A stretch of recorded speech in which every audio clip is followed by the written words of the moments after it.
Bismillahirrahmanirrahim. Welcome to lecture number 10 of Southern 2 degree course.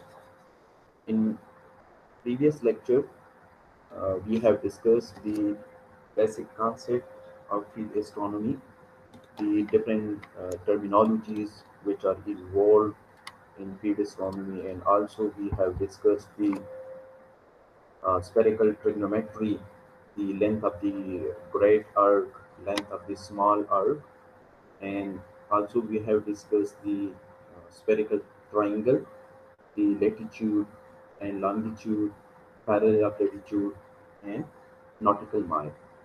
So that is a kind of basic discussion before going into the determination of position of different celestial bodies with respect to the Earth's surface.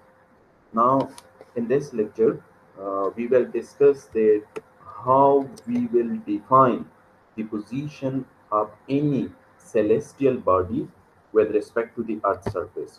For example, अगर हमारे पास सन है या कोई भी star है, तो specific time पे अगर हम उसकी पोजीशन डिफाइन करना चाहते हैं, तो हम उसकी पोजीशन को किस तरह डिफाइन करेंगे. एंड रिमेंबर, बेसिकली पोजीशन जब हम डिफाइन करते हैं तो हमारे पास हम उसको या दो लीनियर पैरामीटर से डिटरमाइन करते हैं, या हमारे पास एक लीनियर पैरामीटर होगा और एक एंगुलर पैरामीटर होगा, या दो एंगुलर पैरामीटर से हम किसी भी ऑब्जेक्ट की पोजीशन डिफाइन कर सकते हैं. मीन अगर आप एक पॉइंट को डिफाइन कर रहे हैं with respect to another point, तो वो पॉइंट का रिलेटिव पोजीशन होगा, और उस रिलेटिव पोजीशन को जब हम फाइंड करते हैं तो हमें दो पैरामीटर्स रिक्वायर्ड होते हैं, या दोनों लीनियर होनी चाहिए, या दोनों एंगुलर होनी चाहिए, या एक लीनियर और एक एंगुलर होना चाहिए. ठीक है. सो फील्ड एस्ट्रोनॉमी में जो है हम celestial bodies के साथ डील करते हैं. So how we will define the position of any celestial body with respect to the earth. Earth जो है वो हमारे पास ऑब्जर्वेटरी पॉइंट होगा, और जिस पॉइंट्स की हम पोजीशन फाइंड करते हैं वो सेलेस्टियल स्फीयर की ऊपर होंगे. Okay.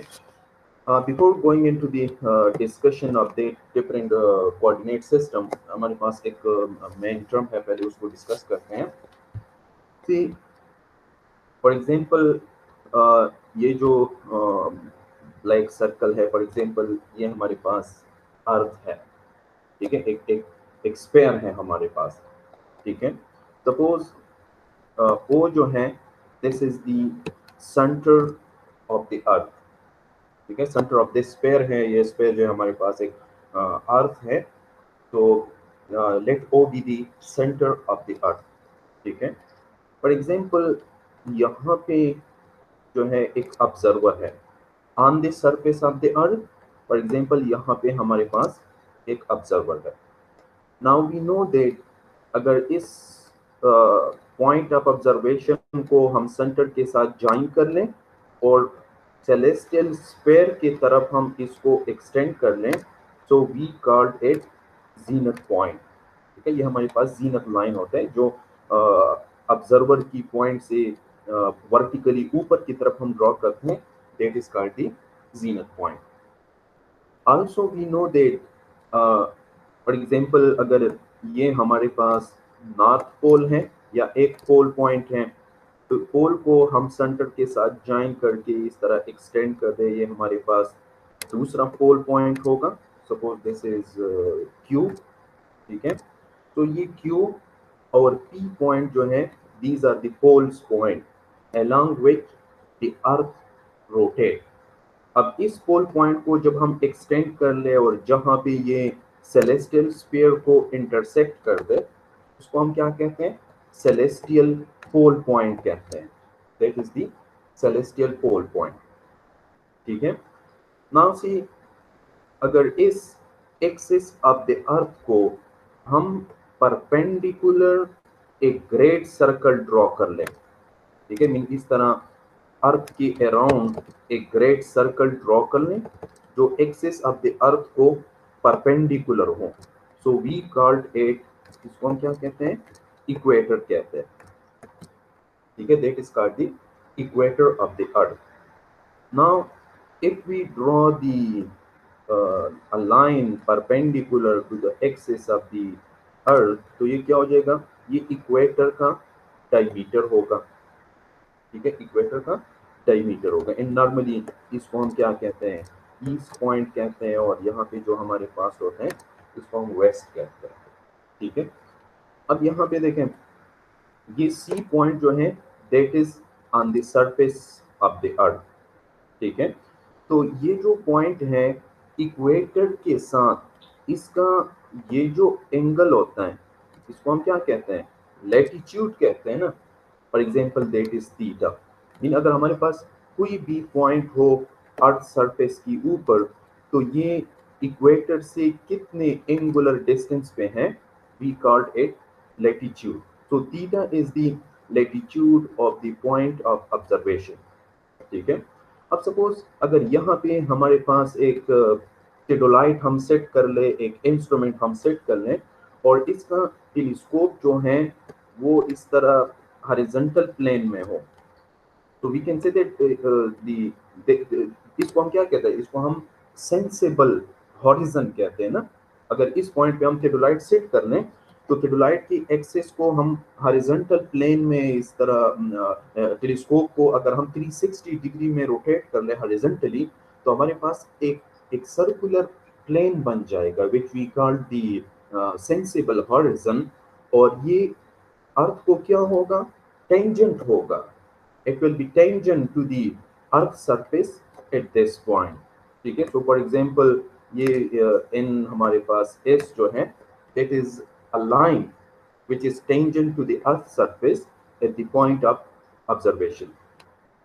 now most important point ये है कि ये जो celestial poles हैं अर्थ से, ठीक है, सेलेस्टियल की जब हम बात करते हैं तो उसमें अर्थ हमारे पास सेंटर पॉइंट होता है, अर्थ सेंटर पॉइंट होता है, ये हमारे पास सेलेस्टियल पोल है। तो ये जो डिस्टेंस होता है ये कितना होता है, ये इनफाइनाइट होता है। Mean radius of the celestial sphere जो है वो हमारे पास क्या है, वो इनफाइनाइट है, ठीक है। ये जो रेडियस है ये हमारे पास इनफाइनाइट होता है, ठीक है। नाउ अगर इस सी पॉइंट पे एक ऑब्जर्वर है और वो सेलेस्टियल पोल को देख रहा है, तो वो उसको इस डायरेक्शन में नजर आएगा। मीन अगर यहाँ से आप देख रहे हैं ना, तो ये जो एक्चुअल सेलेस्टियल पोल है ये आपको यहाँ पे नजर आएगा, बिकॉज सेलेस्टियल पोल जो है वो इनफाइनाइट डिस्टेंस पे है। अर्थ जो है वो एक पॉइंट है हमारे पास with respect to the celestial sphere. So अगर आप यहाँ से देखते हैं तो आपको ये पॉइंट जो है अपेरेंटली ये यहाँ पे नजर आएगा, बिकॉज ये डिस्टेंस इनफाइनाइट है। तो मतलब ये है कि CP2 लाइन जो है it will be parallel to PP1, mean actual celestial pole point ये है, लेकिन अगर C पॉइंट से आप इसको देख रहे हैं तो ये आपको यहाँ पे नजर आएगा, बिकॉज ये पूरा अर्थ जो है in term of celestial sphere, ये अर्थ हमारे पास एक पॉइंट है, ठीक है। तो अगर अर्थ एक पॉइंट है तो मतलब ये है कि ये पोल सेलेस्टियल पोल है ये आपको यहाँ पे नजर आएगा, ठीक है। Mean CP2 will be parallel to PP1। अच्छा, नाउ सी हमारे पास ये जो एंगल PO और E, ये एंगल जो है ये कितना होगा, ये 90 डिग्री होगा, बिकॉज ये जो इक्वेटर है ये एक्सिस को परपेंडिकुलर है, ठीक है। तो एंगल PO और E ये 90 डिग्री है, और C पॉइंट जो है ये E से थीटा एंगल पे है। तो आप देखें एंगल PO और C ये क्या हो जाएगा, मीन ये जो एंगल PO और C है this will be equal to 90 minus theta, because angle POE 90 के बराबर है, COE थीटा के बराबर है, तो एंगल POC जो है it will be equal to 90 minus theta. Now also we know that CP2 जो है that is parallel to OP1, ठीक है, मीन ये OP1 लाइन जो है टुवर्ड द सेलेस्टियल पोल्स, और ये ऑब्जर्वेशन पॉइंट से आपको जो सेलेस्टियल पोल नजर आ रहा है, ये दोनों लाइन एक दूसरे को पैरेलल होंगे. तो we can say that angle P2 C और N, मीन ये जो एंगल है P2 C और ये सेंसेबल हॉरिजन के साथ P2 CN जो है it will be equal to POC, ठीक है, मीन ये जो हमारे पास एंगल है ना, सॉरी P2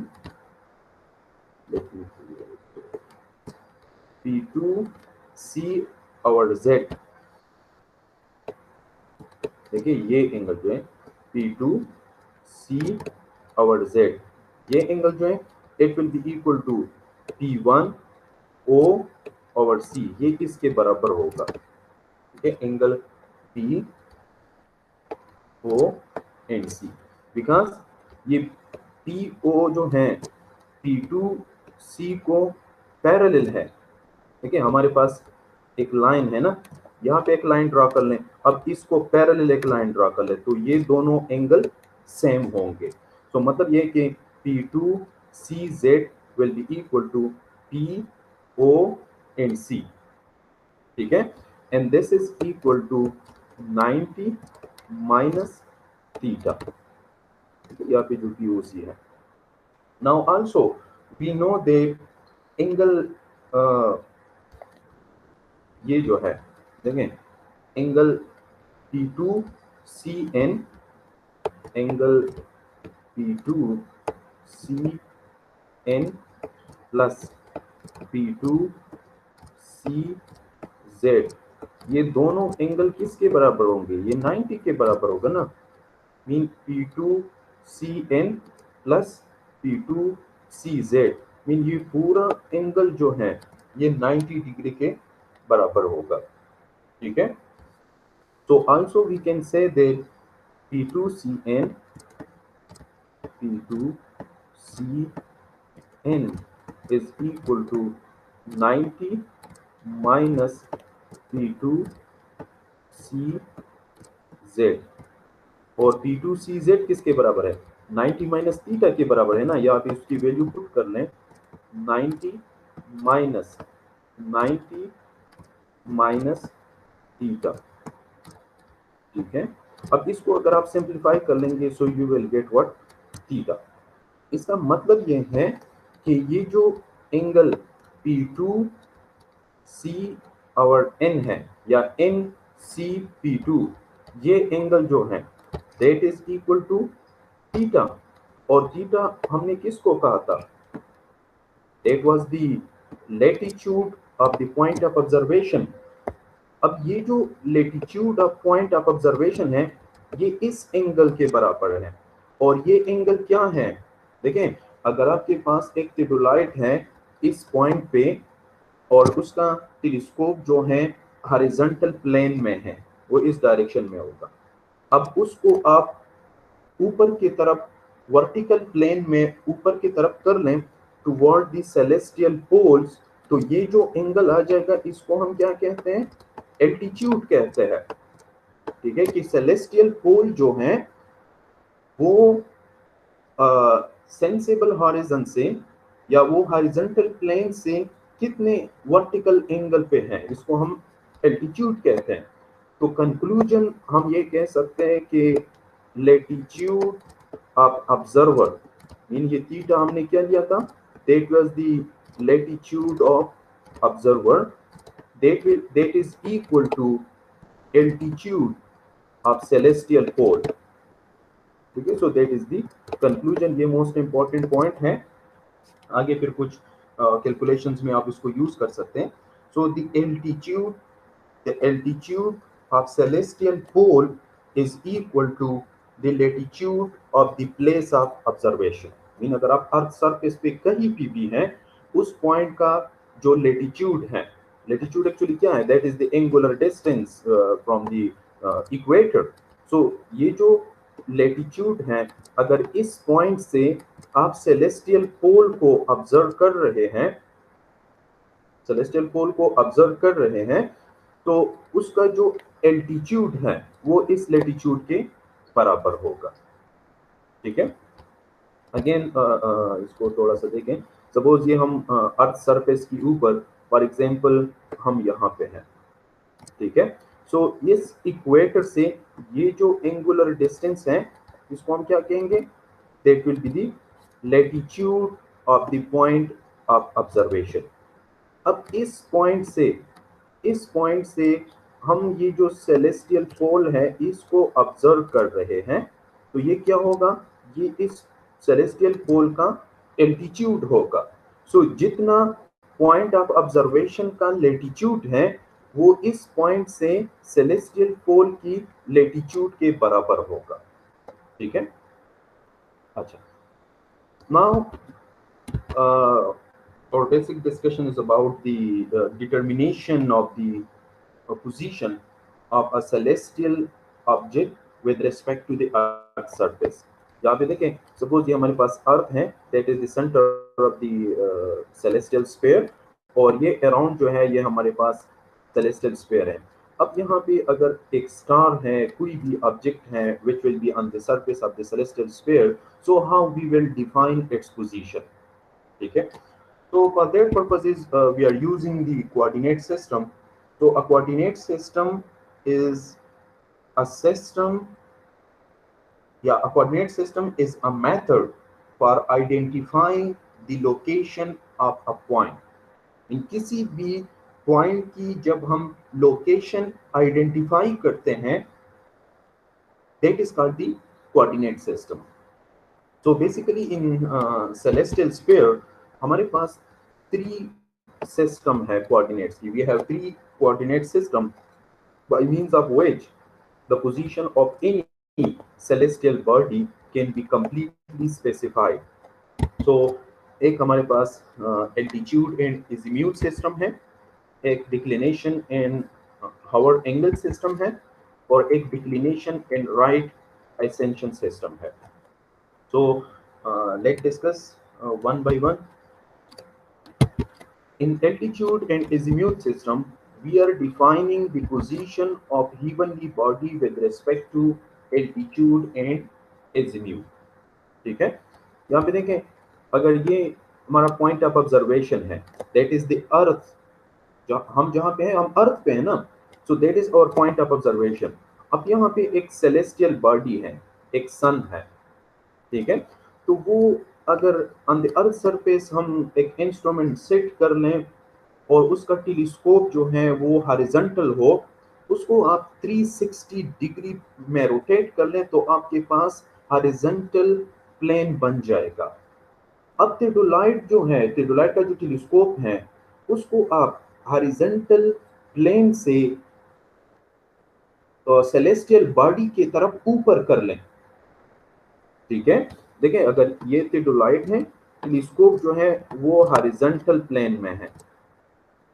ठीक है, अब इस यहाँ पे अगर कोई ऑब्जेक्ट है, स्टार है, सन है, इस टेलीस्कोप को आप हॉरिजॉन्टल से ऑब्जेक्ट की तरफ ऊपर कर दें, टेलीस्कोप का जो लाइन ऑफ कोलिमेशन है वो इस तरह हो जाएगा।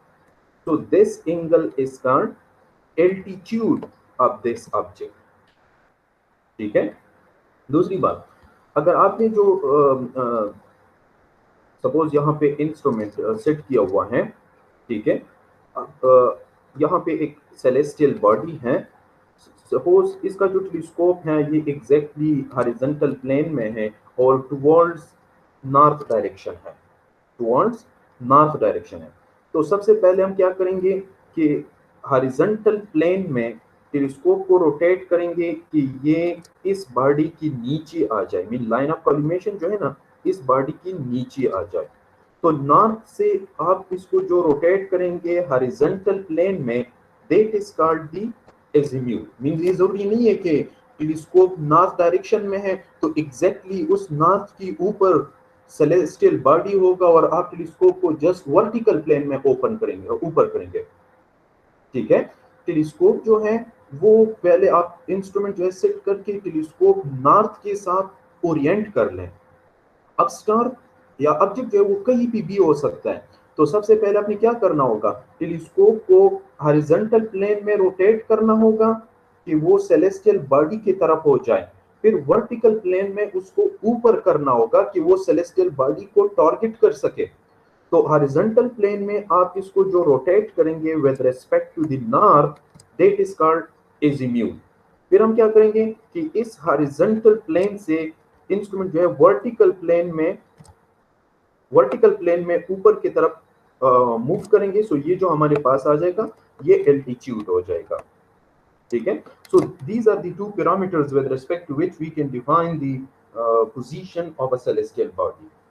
एंड एजीम्यूथ जो है that is nothing, that is just like bearing, ठीक है। सो अगर अर्थ सरफेस के ऊपर हमारे पास एक पॉइंट हो, हम कंपास सेट कर लेते हैं। कंपास क्या होता है, उसका नीडल नॉर्थ डायरेक्शन में होता है ना, फिर कंपास को हम अपने पॉइंट की तरफ रोटेट करते हैं तो हमारे पास जो एंगल आ जाता है we called it bearing. So astronomy में किसी भी ऑब्जेक्ट का जब हम बियरिंग लेते हैं वी कॉल्ड इट एजीम्यूथ, ठीक है। एजीम्यूथ इज यूज्ड इन एस्ट्रोनॉमी। अच्छा, now let diagrammatically he discussed it. So for example ये हमारे पास एक सेलेस्टियल स्फीयर है, ठीक है, और सपोज ये जो है this is the centre point. तो ये सेंटर पॉइंट जो है ये क्या होगा, ये अर्थ होगा, ठीक है। दैट इज द अर्थ जो है that is the center point of the celestial sphere. Suppose इस अर्थ की यहाँ पे ऑब्जर्वर हैं, तो ऑब्जर्वर से अगर एग्जैक्टली वर्टिकली ऊपर की तरफ हम एक लाइन ड्रॉ कर लें, वो सेलेस्टियल स्फीयर को इंटरसेक्ट करेगा, that is called the zenith point, ठीक है। अच्छा, नाउ सपोज अगर ये जो है ये अर्थ का पोल है, ठीक है, मीन इसको हम सेंटर के साथ इस तरह ज्वाइन करके एक्सटेंड कर दे तो ये हमारे पास दूसरा पोल पॉइंट होगा, ठीक है, P1 about which the earth rotate. Now ये जीनथ पॉइंट है, एग्जैक्टली नीचे जो होगा यहाँ पे हमारे पास नेदर पॉइंट होगा, ठीक है। अब देखिए इस जीनथ नेदर लाइन को जब हम एक परपेंडिकुलरली एक ग्रेट सर्कल ड्रॉ करते हैं, so we called it celestial horizon, ठीक है। मीन इस ZN लाइन को एक परपेंडिकुलर ग्रेट सर्कल ड्रॉ कर ले around the celestial sphere, so we called it celestial horizon. For example ये N और ये S और यहाँ पे ये W होगा। अगेन देखें हमारे पास जो पोल होता है ना, जो एक्सिस जो होता है वो अर्थ को दो हेमिस्फीयर्स में डिवाइड करता है, एक वेस्टर्न हेमिस्फीयर होता है और एक ईस्टर्न हेमिस्फीयर होता है। सो सपोज हमने ये वेस्टर्न हेमिस्फीयर कंसिडर किया हुआ है और आप इसको यहाँ से देख रहे हैं, तो ये जो वेस्ट पॉइंट है ये सेंटर के साथ लाइन में आएगा, ठीक है। मीन ये अर्थ का जो वेस्टर्न हेमिस्फीयर है ना, इसको हम यहाँ से देख रहे हैं, ठीक है। तो आपको ये इस तरह नजर आएगा, ये वेस्ट पॉइंट होगा। अच्छा, नाउ फॉर एग्जांपल हमारे पास एक वाई जो है ये एक स्टार है या एक ऑब्जेक्ट है, ठीक है। वाई जो है that is the position of the heavenly body, वो इस सेलेस्टियल स्फीयर की ऊपर होगा, ठीक है। अब अगर हम एक सर्कल ड्रॉ कर ले, ग्रेट सर्कल ड्रॉ कर लें कि वो जीनत से और इस पॉइंट से पास हो जाए, मीन जीनत नेदर से और इस पॉइंट से पास हो जाए अराउंड द स्फीयर, इस तरह हम एक ग्रेट सर्कल ड्रॉ कर लें, so it will intersect the celestial horizon at this point. Suppose ये हमारे पास y1 पॉइंट है, तो ये z, y एंड y1 ये क्या होगा, that will be the vertical circle of object y। जिस तरह अर्थ के ऊपर हम एक वर्टिकल सर्कल ड्रॉ करते हैं जो पॉइंट से पास होता है और नॉर्थ पोल से और साउथ पोल से पास होते हैं, उसको हम मेरिडियन कहते हैं। सिमिलरली अगर सेलेस्टियल स्फीयर के ऊपर आप इस तरह एक ग्रेट सर्कल ड्रॉ कर लें कि वो इस पॉइंट से पास हो जाए और जीनत नैदिर से पास हो जाए, इसको वर्टिकल सर्कल कहते हैं, वर्टिकल सर्कल कहते हैं। ठीक है, नाउ ये हमारे पास नॉर्थ डायरेक्शन है। ठीक है, ये नॉर्थ डायरेक्शन है। अब ये जो इक्वेटर पे ये जो वर्टिकल सर्कल इक्वेटर को इंटरसेक्ट कर रहे हैं ना, इस पॉइंट को अगर हम सेंटर के साथ ज्वाइन कर लें तो ये नॉर्थ और ये जो एंगल होगा, मीन ये जो हॉरिजॉन्टल एंगल होगा, दैट इज कॉल्ड द एजीम्यूथ। ठीक है, इसको हम क्या कहते हैं? एजीम्यूथ कहते हैं। मीन देखें ना, ये NO ये क्या है? ये हॉरिजॉन्टल प्लेन में एक लाइन है टुवर्ड दी नॉर्थ। ठीक है, अब इस नॉर्थ से हम हॉरिजॉन्टली टेडोलाइट की टेलीस्कोप को रोटेट करते हैं y1 पॉइंट तक, which is the intersection point of the vertical circle passing from the object y। तो ये जो हॉरिजॉन्टल एंगल होगा NOY1, ये जो NOY1 एंगल है, that is the azimuth of this object। ये जो सेलेस्टियल ऑब्जेक्ट है हमारे पास, ये इसका एजीम्यूथ हो गया। ठीक है, अब इस सेलेस्टियल हॉरिजॉन से या इस ऑब्जेक्ट को अगर हम सेंटर के साथ ज्वाइन कर लें तो this is the angle of the object from celestial horizon along the vertical circle। So this is called altitude of the object। Remember, reference plane हमारे पास जो है वो celestial horizon है। ठीक है, तो ये ऑब्जेक्ट जो है ये celestial sphere के सरफेस पे है और ये हमारे पास celestial horizon है। तो celestial horizon से along the वर्टिकल सर्कल ये जो एंगुलर मेजरमेंट है, दैट इज कॉल्ड एल्टीट्यूड। ठीक है, और ऑब्जेक्ट से जीनत पॉइंट तक ये जो डिस्टेंस होता है, इसको हम क्या कहते हैं? दैट इज कॉल्ड को एल्टीट्यूड। ठीक है, बिकॉज जीनत, सेंटर पॉइंट और सेलेस्टियल हॉरिजॉन ये पूरा एंगल हमारे पास 90 डिग्री होता है।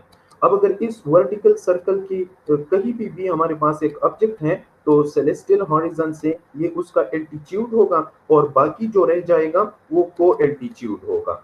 And that will be what? That will be the complement of altitude. Mean 90 minus altitude को अगर हम रिप्रेजेंट करते हैं ए से, so that will be 90 minus A. और इस को एल्टीट्यूड को फिर हम क्या कहते हैं? जीनत एंगल भी कह सकते हैं। तो जीनत एंगल और को एल्टीट्यूड जो है वो सेम ही है, and that is equal to 90 minus altitude.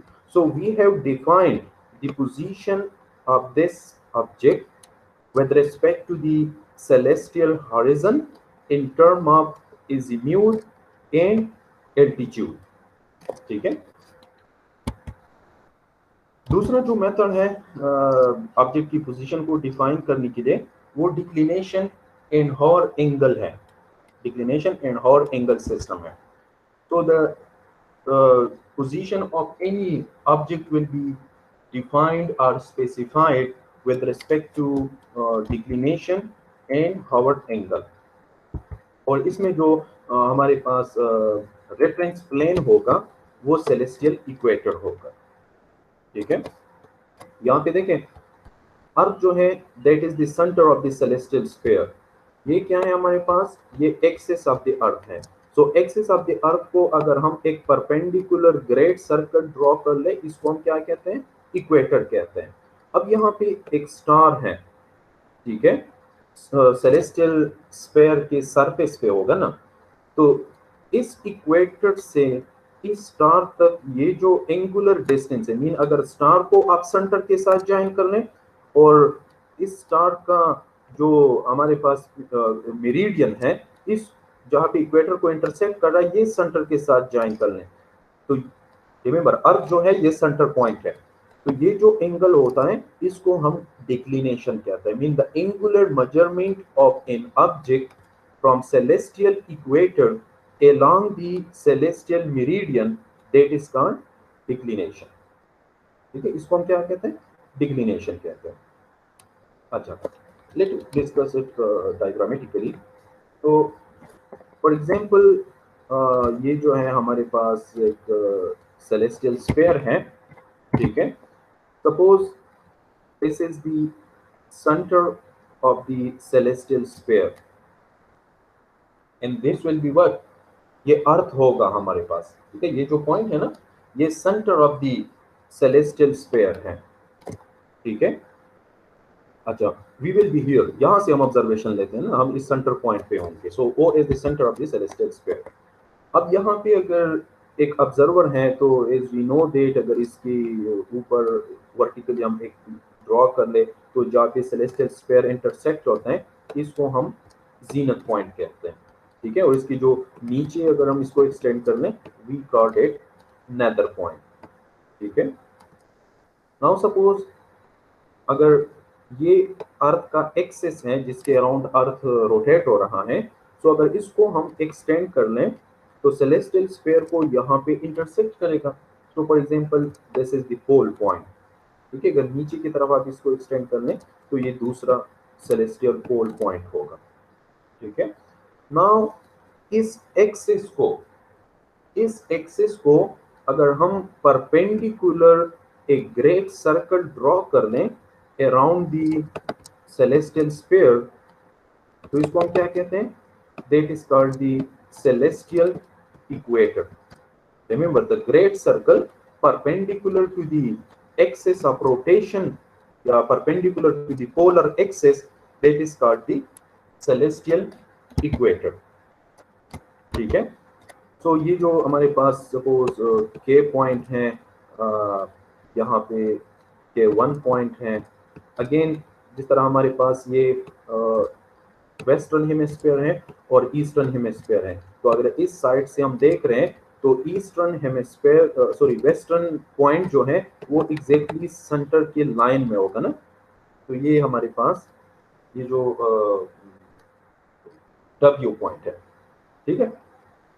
Similarly अगर हमारे पास यहाँ पे एक ऑब्जेक्ट है, सपोज ये वाई ऑब्जेक्ट है which is on the surface of the celestial sphere, जिसकी हम पोजीशन डिफाइन करना चाहते हैं, now see if we join the pole point celestial pole with the object, और इस तरह हम ड्रॉ कर लें, so we called it celestial meridian। Mean point से और जीनत नेदर से जो पास हो जाए उसको हम क्या कहते हैं?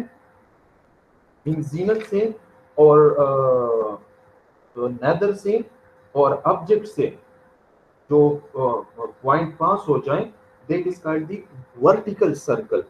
और पोल्स पॉइंट से और ऑब्जेक्ट से इस तरह अराउंड द स्फीयर एक ग्रेट सर्कल आप ड्रॉ कर लें, सो that is called the celestial meridian. इसको हम सेलेस्टियल मेरिडियन कहते हैं, ठीक है। अब y जो है that is the position of the given the body, ठीक है। अच्छा, सिमिलरली z और नॉर्थ मीन इस जीनत और नेदर लाइन को अगर यहाँ पे हम एक परपेंडिकुलर सर्कल ड्रॉ कर लें, सो that is called the horizon, ठीक है। सपोज हमारे पास w और e इस तरह पास हो रहे हैं, here we are not concern with the celestial horizon. हमारा जो रेफरेंस है वो सेलेस्टियल इक्वेटर है, ठीक है। Now the celestial meridian is intersecting the celestial equator at this point। For example ये हमारे पास y1 है, ठीक है। अब देखें ये जो एंगुलर डिस्टेंस है along the celestial meridian, from celestial equator that is called declination. जिस तरह हमारे पास अर्थ सरफेस की ऊपर अगर एक पॉइंट हो, ठीक, अगर अर्थ सरफेस की ऊपर हमारे पास एक पॉइंट हो और फॉर एग्जांपल ये हमारे पास इक्वेटर है, तो इक्वेटर से ये जो एंगुलर डिस्टेंस होता है इसको हम क्या कहते हैं, लेटिट्यूड कहते हैं। सिमिलरली अगर सेलेस्टियल स्फीयर के ऊपर हमारे पास एक पॉइंट हो, तो वो सेलेस्टियल इक्वेटर से जो एंगुलर डिस्टेंस पे है that is called declination of the object. Mean celestial sphere में हम इसको डिक्लिनेशन कहते हैं, और अर्थ अगर हम सिर्फ कंसिडर कर ले एज अ स्फीयर तो इसमें हम लेटिट्यूड कहते हैं। ठीक है, और इसका कॉन्सेप्ट ये होगा कि ये जो सेलेस्टियल मेरिडियन इक्वेटर को इंटरसेक्ट कर रहे हैं, इस पॉइंट को सेंटर के साथ ज्वाइन कर लें और ऑब्जेक्ट को सेंटर के साथ ज्वाइन कर लें, तो इनके दरमियान ये जो वर्टिकल एंगुलर डिस्टेंस होगा that is called the declination, और ये इस तरह सिग्मा से रिप्रेजेंट होता है। ठीक है, that is the declination of the object. अच्छा, नाउ अगर इस तरह यहाँ पे हमारे पास जो पॉइंट है ना, अब इस तरह एक सर्कल हम ड्रॉ करते हैं which is parallel to the equator and passing from this point, तो इस स्मॉल सर्कल के ऊपर हर एक पॉइंट जो होता है वो क्या होता है, वो इक्वेटर से इक्वल डिस्टेंस पे होता है ना, सो इसको हम पैरेलल ऑफ लेटिट्यूड कहते हैं।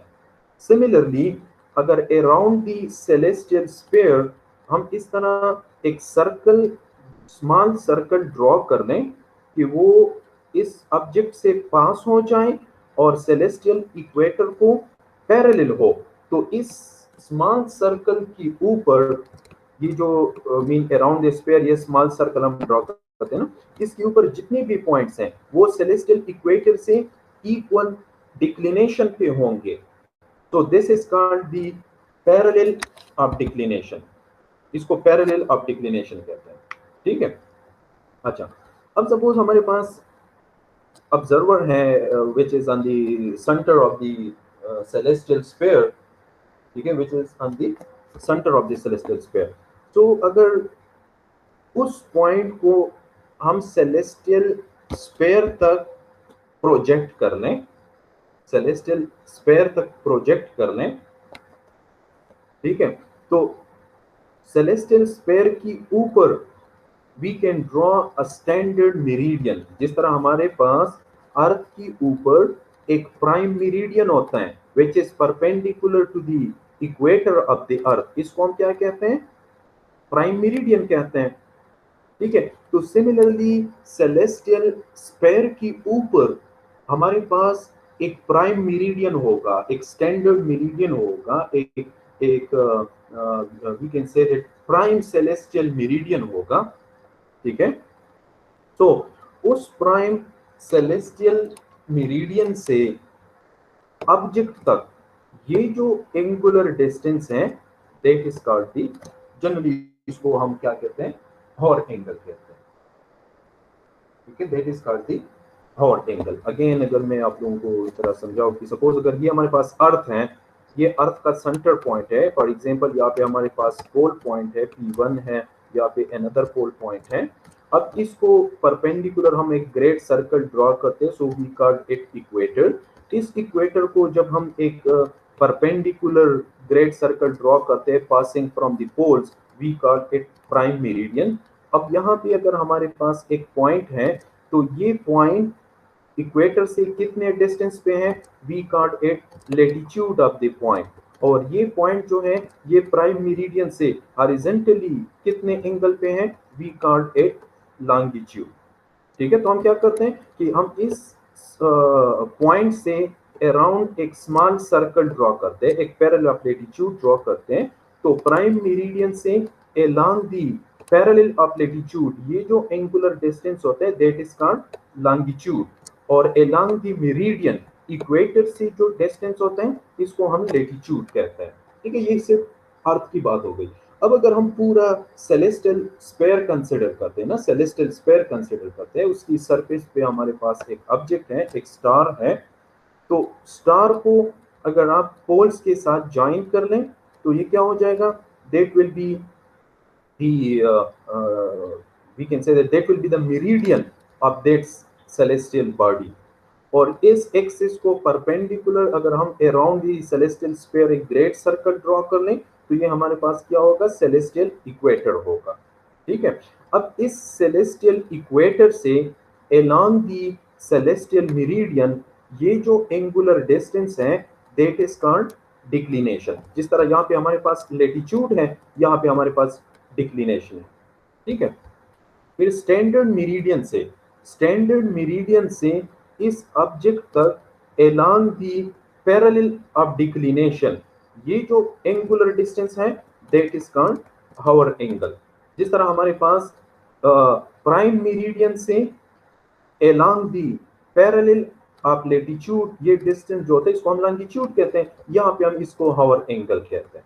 So we have defined the position of the object with respect to declination and hour angle। ठीक है, तो ये भी एक सिस्टम है। थर्ड सिस्टम जो है that is declination and right ascension system। With the help of this system we can define the position of a star of a celestial object by declination and right ascension। As we have discussed in detail in the previous class कि हमारे पास जो path होता है which is followed by the sun that is called the ecliptic। ठीक है, तो ecliptic ये हमारे पास एक पोल पॉइंट है ना, इन पोल पॉइंट्स को अगर हम ज्वाइन कर ले तो ये हमारे पास क्या होगा, पोलर एक्सिस होगा। इस पोलर एक्सिस को परपेंडिकुलर जब हम एक ग्रेट सर्कल ड्रॉ करते हैं around the celestial sphere we called it celestial equator। और अब ये जो है this is the path which is followed by the sun in 1 year में। ये जो पाथ अगर हम ट्रेस करते हैं ना सन का जो अपेरेंट पाथ हो इसको हम क्या कहते हैं, इक्लिप्टिक कहते हैं। डिटेल से हमने डिस्कस किया हुआ है प्रीवियस लेक्चर में इक्लिप्टिक। नाउ इक्लिप्टिक जो है ये सेलेस्टियल इक्वेटर को इस पॉइंट पे इंटरसेक्ट करता है और एक मीन बैक साइड से इस पॉइंट पे इंटरसेक्ट कर रहा है which we call the equinox point. तो एक हमारे पास वर्नल इक्विनॉक्स है और एक हमारे पास ऑटोमनल इक्विनॉक्स है। ठीक है, तो अब ये जो वर्नल इक्विनॉक्स पॉइंट है ये हमारे पास एज अ रेफरेंस पॉइंट होगा। अब इस पॉइंट से अगर एंटी क्लॉकवाइज डायरेक्शन में हम इस तरह जाएं सो that is called the right ascension. Mean वर्नल equinox point से अलोंग दी सेलेस्टियल इक्वेटर अगर इस तरह हम जाएं सो ये क्या होते हैं, that is called the right ascension. So ये अगर हमारे पास रेफरेंस पॉइंट है तो ये क्या होगा, 0 डिग्री होगा। अब यहाँ से आप स्टार्ट कर ले तो 0 डिग्री से तो यहाँ पे आ जाए 90 डिग्री हो जाएगा। इस तरह बैकवर्ड आप जाएं ऑटोमनल इक्विनॉक्स तक आप पहुंच जाए तो ये क्या हो जाएगा, 180 डिग्री हो जाएगा। अब वहां से फर्दरली आप अगर वापस इस डायरेक्शन में आ रहे हैं सो 180 डिग्री से ज्यादा हो जाएगा, मीन यहाँ पे 270 डिग्री हो जाएगा। वापस आप आ जाए तो हमारे पास 360 डिग्री जो है एक सर्कल कंप्लीट हो जाएगा। So if we are moving in anti-clockwise direction from vernal equinox point, that is called the right ascension। ठीक है, तो in this method we are defining the position of a star with the help of right ascension and declination। ठीक है, ये sample है mostly. Suppose अगर ये हमारे पास एक सेलेस्टियल स्फीयर है, ये इसका जो है सेंटर पॉइंट है, obviously that will be the earth. ठीक है, ये हमारे पास सेंटर पॉइंट है। For example this is the north pole और नीचे जो है ये हमारे पास फॉर एग्जांपल साउथ पोल है। ठीक है, सी फॉर एग्जांपल यहाँ पे हमारे पास एक ऑब्जेक्ट है जिसका हम पोजीशन फाइंड करना चाहते हैं which is on the surface of the celestial sphere. ठीक है, अब इस ऑब्जेक्ट को हम पोल के साथ ज्वाइन करते हैं ना, इस तरह एक ग्रेट सर्कल ड्रॉ कर लें अराउंड दी सेलेस्टियल स्फीयर। ठीक है, तो ये हमारे पास क्या हो जाएगा, इस ऑब्जेक्ट का मेरिडियन होगा। ठीक है, अच्छा नाउ अगर ये हमारे पास जो पी ओ और P1 है which is the polar axis, अगर इसको हम एक परपेंडिकुलर ग्रेट सर्कल ड्रॉ कर लें around the celestial sphere, so it will be called the celestial equator. ठीक है, इसको हम क्या कहेंगे? celestial equator कहेंगे। अच्छा, नाउ एक हमारे पास क्या है? इक्लिप्टिक है। ठीक है, इक्लिप्टिक जो है that is the path which is followed by sun in 1 year. और हमने डिस्कस किया था प्रीवियस क्लास में कि इक्वेटर से इक्लिप्टिक का ये जो ओब्लिक्विटी है ये 23 डिग्री और 27 मिनट होता है। ठीक है, तो ये दोनों यहाँ पे एक दूसरे को इंटरसेक्ट कर रहे हैं which is called the vernal equinox point, या that is called the first point of Aries, first point of Aries. अच्छा, अब ये जो मेरिडियन है ऑब्जेक्ट का, ये इक्वेटर को यहाँ पे इंटरसेक्ट कर रहे हैं। For example this is y1।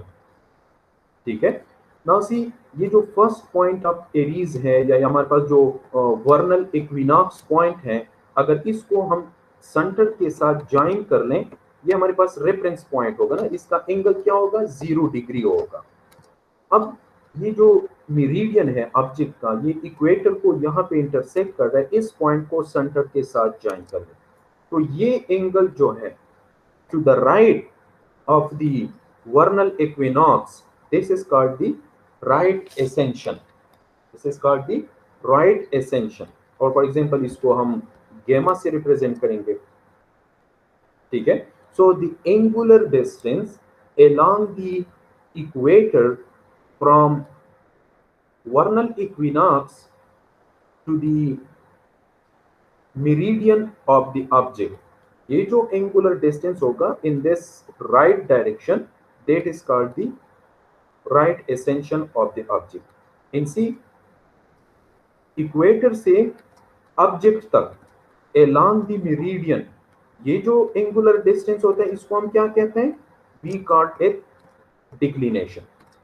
So the object is defined by right ascension and declination, कि ये ऑब्जेक्ट जो है ये वर्नल इक्विनॉक्स से कितने एंगल पे है टू द राइट साइड, और ऑब्जेक्ट जो है ये सेलेस्टियल इक्वेटर से कितना ऊपर है पोल्स के तरफ, so that will be the declination। and remember अगर ये पॉइंट जो है साउदर्न हेमिस्फीयर में हो तो फिर हम डिक्लिनेशन को नेगेटिव लेते हैं, और अगर ऑब्जेक्ट जो है वो नॉर्दर्न हेमिस्फीयर में हो तो इसको फिर हम पॉजिटिव लेते हैं। That is just a convention. तो देखिए ये स्टार है हमारे पास, एक ऑब्जेक्ट है on the celestial surface, and ये जो ग्रीन लाइन है ये हमारे पास सेलेस्टियल इक्वेटर है, ये रेड लाइन जो है ये हमारे पास इक्लिप्टिक है, ये दोनों यहाँ पे इंटरसेक्ट हो रहे हैं। So this is the vernal equinox point. अब देखिए ये स्टार जो है इस वर्नल इक्विनॉक्स से कितने हॉरिजॉन्टल एंगल पे है? ठीक है, वर्नल इक्विनॉक्स पॉइंट से टू द राइट साइड इतने एंगल पे है। सो ये क्या होगा? That will be the right ascension of this star. अब इक्वेटर से ये ऑब्जेक्ट along the मेरिडियन इतने एंगल पे है, ठीक है, मीन वर्टिकली ये सेलेस्टियल इक्वेटर से इतने एंगल पे है ना, तो ये जो एंगल होगा ये इसका डिक्लिनेशन होगा। तो एक हमारे पास वर्नल एक हमारे पास राइट एसेंशन आ जाएगा और एक हमारे पास डिक्लिनेशन आ जाएगा। So the position of the object is defined with respect to two parameter. ठीक है, एंड रिमेंबर राइट एसेंशन जो है इसका रेंज क्या होगा? 0 डिग्री से 360 डिग्री होगा। Mean this is the reference point. Mean अगर यहाँ से आप स्ट्रेट देखिए, अगर यहाँ पे हमारे पास एक ऑब्जेक्ट है, यहाँ पे एक ऑब्जेक्ट है ना, तो हम क्या करेंगे? यहाँ से स्टार्ट लेके इस तरह राइट डायरेक्शन में यहाँ पे जाके यहाँ तक आएंगे, बिकॉज दिस इज दी यहाँ तक आएंगे। Mean this is the meridian of the star. ठीक है, तो इस तरह राइट साइड में हम आएंगे तो it will B for example ये 300 या 320 डिग्री है हमारे पास, और फिर इस इक्वेटर से ये जो डिस्टेंस होगा ये इसका डिक्लिनेशन हो जाएगा। फॉर एग्जांपल ये हमारे पास 50 डिग्री है। ठीक है, तो इस ऑब्जेक्ट का पोजीशन क्या हो जाएगा? Mean the declination of this object is 50 degree and the right ascension of this object is 320 degree. So the position of the star has been defined and this is called the coordinate system. इसको हम coordinate system कहते हैं. ठीक है. So these were the three methods based on which you can define the position of a star. अच्छा.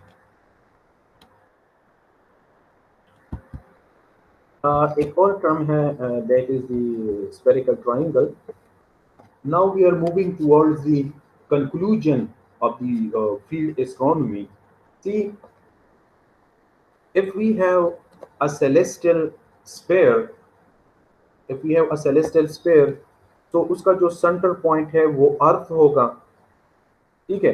अब for example यहाँ पे एक ऑब्जर्वर है, तो ऑब्जर्वर से exactly perpendicular to the surface of earth along the radial direction हम अगर ऊपर की तरफ लाइन एक्सटेंड करते हैं तो सेलेस्टियल स्फीयर जहाँ पे इंटरसेक्ट होते हैं we called it जीनथ point.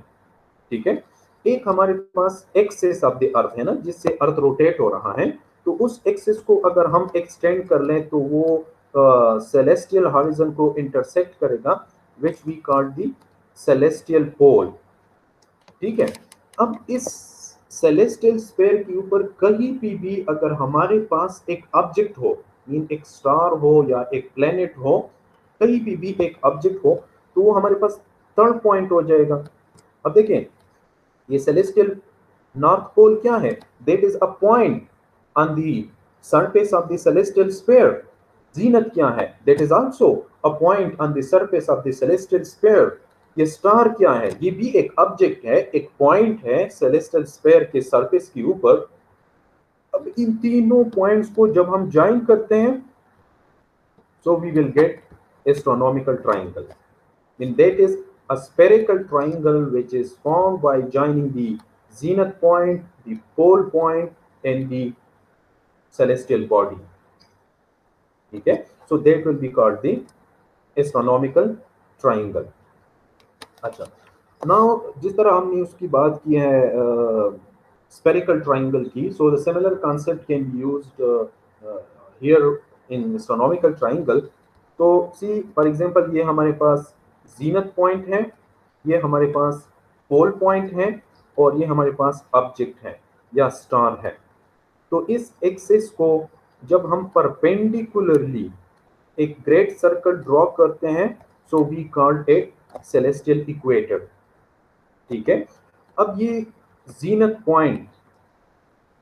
Point को हम पोल के साथ ज्वाइन कर लें और इस तरह नीचे पोल के साथ ज्वाइन कर लें, तो ये क्या हो जाएगा? That will B actually the meridian of the observer, because ये जीनथ पॉइंट क्या है? ये ऑब्जर्वर की प्रोजेक्शन को यहाँ पे रिप्रेजेंट कर रहा है. ऑब्जर्वर की प्रोजेक्शन को यहाँ पे रिप्रेजेंट कर रहा है. तो ये हमारे पास अ काइंड ऑफ मेरिडियन आ जाएगा. ठीक है. सिमिलरली मतलब ये कि ये सेलेस्टियल इक्वेटर हम अर्थ की ऊपर यहाँ पे इस तरह ड्रॉ कर सकते हैं. मीन ये सेलेस्टियल इक्वेटर और टेरेस्ट्रियल इक्वेटर ये दोनों सेम प्लेन में होते हैं.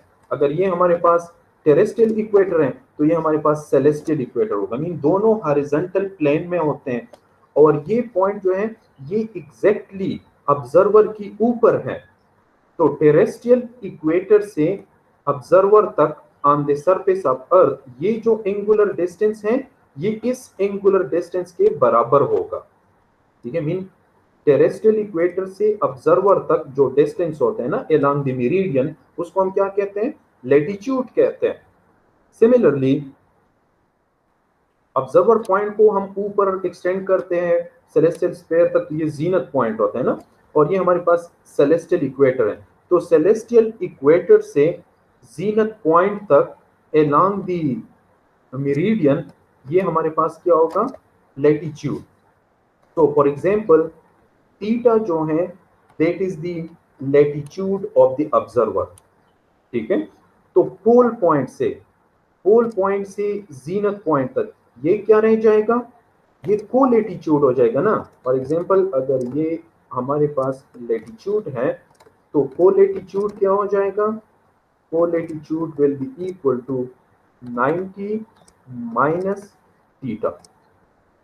ठीक है, नाउ सी, अगर ये हमारे पास एक ऑब्जेक्ट है, एक स्टार है या सन है, तो पोल को और ऑब्जेक्ट को अगर हम इस तरह ज्वाइन कर लें, पोल को और ऑब्जेक्ट को हम ज्वाइन करें, तो we called a meridian of this body. Now equator से, सेलेस्टियल इक्वेटर से इस ऑब्जेक्ट तक ये जो डिस्टेंस है, we called it declination. So for example, ये सिग्मा जो है, that is the declination of the celestial body. तो अगर ये डिक्लिनेशन हो गया, तो नॉर्थ पोल से ऑब्जेक्ट तक ये क्या होगा, ये को डिक्लिनेशन होगा। एक डिक्लिनेशन होता है इक्वेटर से ऑब्जेक्ट तक, सपोज दैट इज सिग्मा, तो ऑब्जेक्ट से बाकी जो नॉर्थ पोल तक डिस्टेंस होगा वो को डिक्लिनेशन होगा, and it will B complement of the declination.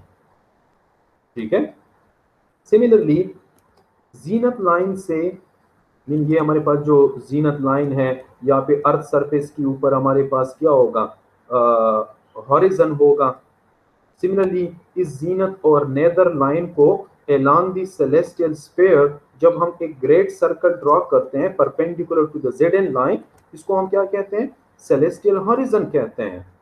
तो सेलेस्टियल हॉरिजन से ऑब्जेक्ट तक, सेलेस्टियल हॉरिजन से ऑब्जेक्ट तक ये जो एंगल होते हैं, दैट इज कॉल्ड एल्टीट्यूड। तो suppose that is alpha, that is the altitude. Remember, celestial equator से ऑब्जेक्ट तक जो डिस्टेंस है अलोंग द मेरिडियन, ये डिक्लिनेशन है, और सेलेस्टियल हॉरिजन से ऑब्जेक्ट तक जो डिस्टेंस है along the vertical circle, that is altitude. ठीक है, तो हॉरिजन से ऑब्जेक्ट तक ये एल्टीट्यूड हो गया, एल्टीट्यूड से जीनत तक ये क्या होगा, ये को एल्टीट्यूड होगा, that will be co altitude, and it will be equal to 90 minus alpha. ठीक है, तो ये हमारे पास तीन साइड्स हो गए, को latitude, co declination and co altitude. ये जो तीन साइड्स है, co latitude, co declination and co altitude, these are the three sides of astronomical triangle, three sides of astronomical triangle.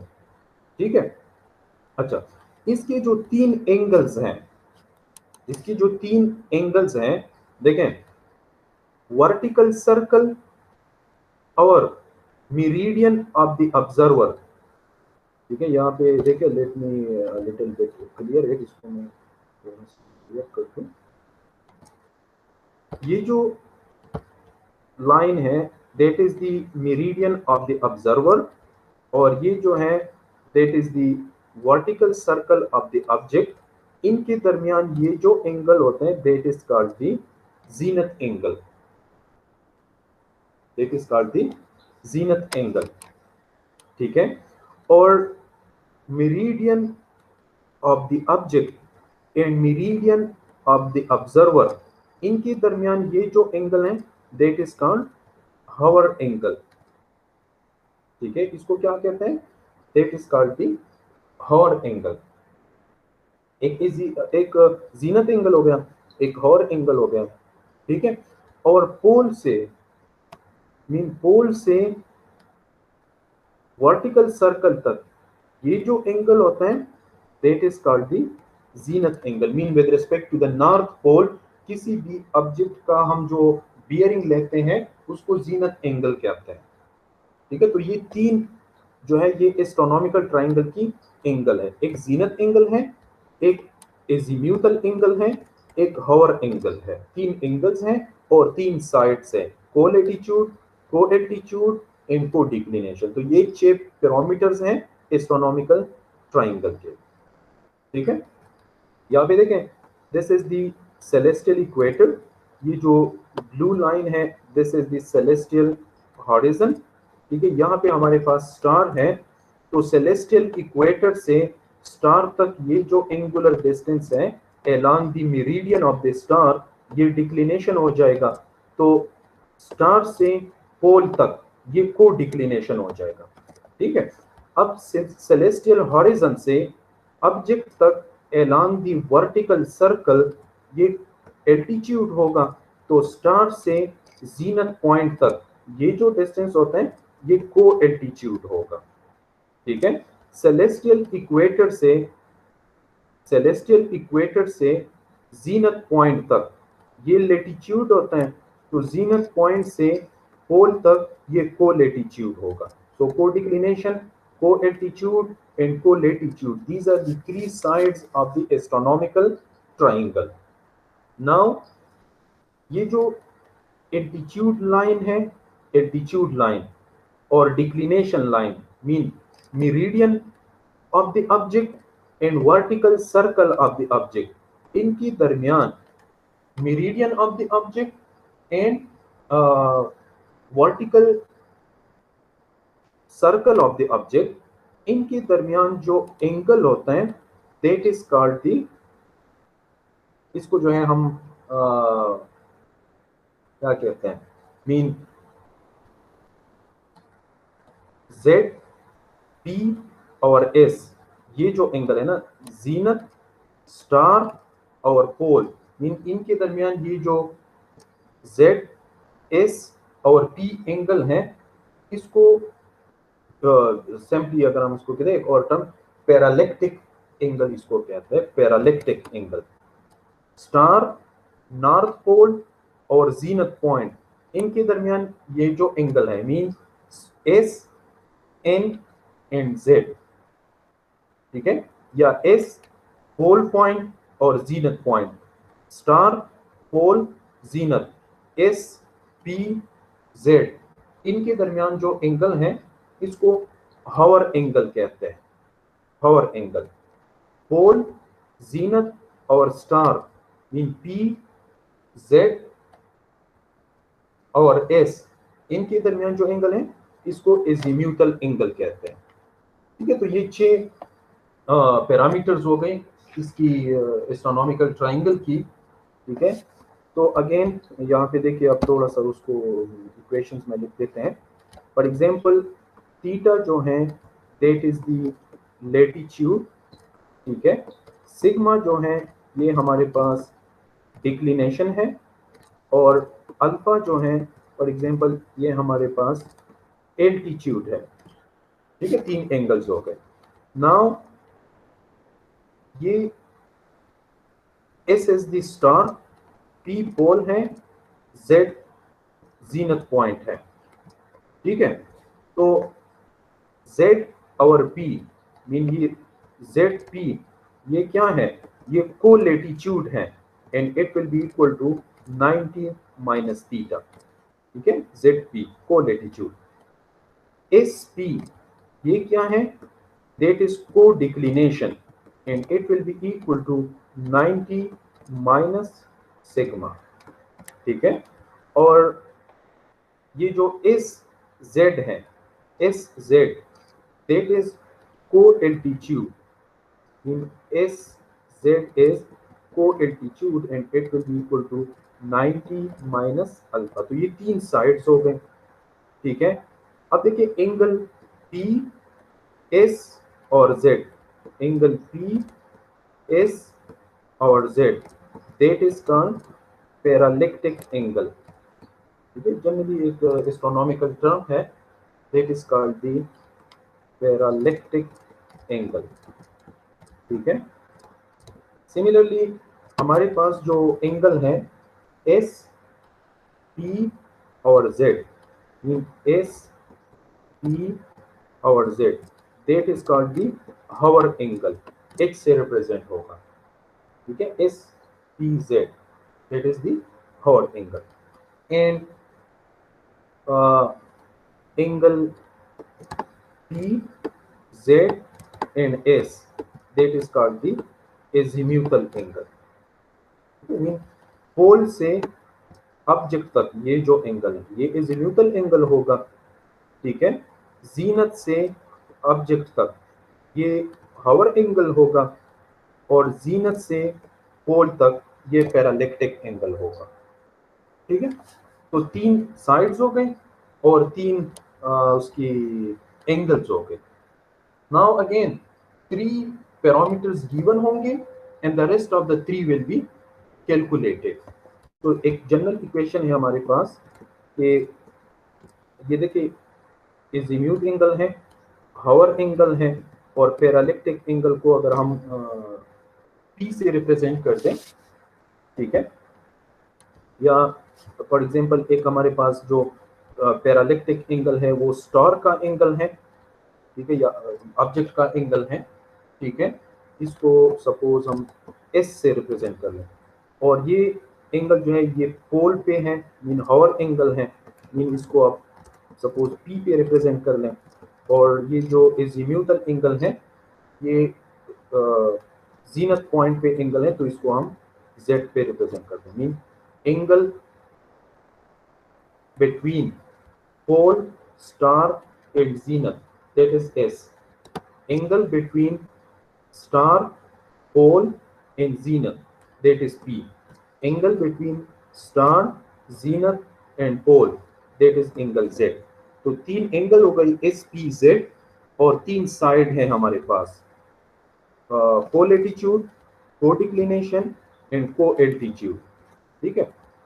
Now cos of A, ठीक है, cos of A, ये जो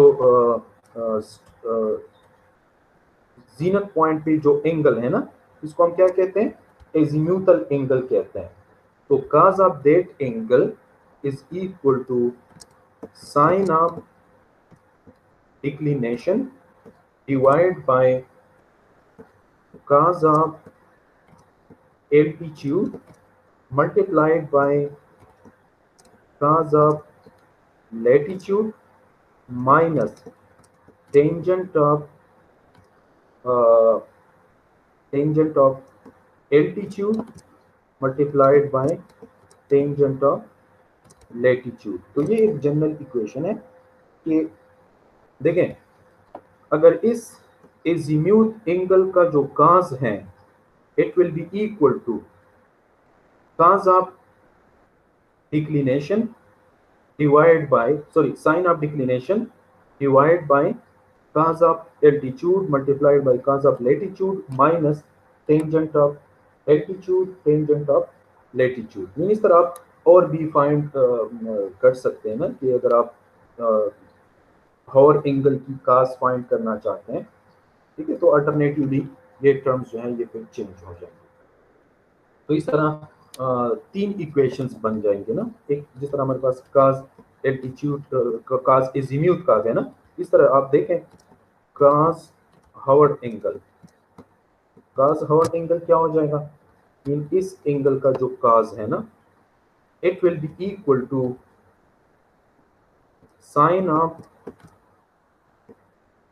altitude, mean जिस angle का आप cos find करना चाहते हैं ना, तो उसका जो अपोजिट साइड है, इसका जो अपोजिट साइड है वो क्या है हमारे पास, को एल्टीट्यूड है ना, तो इसका साइन एल्टीट्यूड ले लें divide by cos of declination cos of latitude minus tangent of declination tangent of latitude. इस तरह एक ये इक्वेशन बन जाएगा। सिमिलरली और भी आप कर सकते हैं ना, cos of parallactic angle, mean ये जो एंगल है cos of parallactic angle it will be equal to sine of latitude divide by cos of declination cos of altitude minus tangent of declination tangent of altitude. इन 3 equations बन गए, 3 आपके पास known होंगे, 3 unknown होंगे, तो इन 3 equation से आप find कर सकते हैं। तो this is called the astronomical triangle, ठीक है।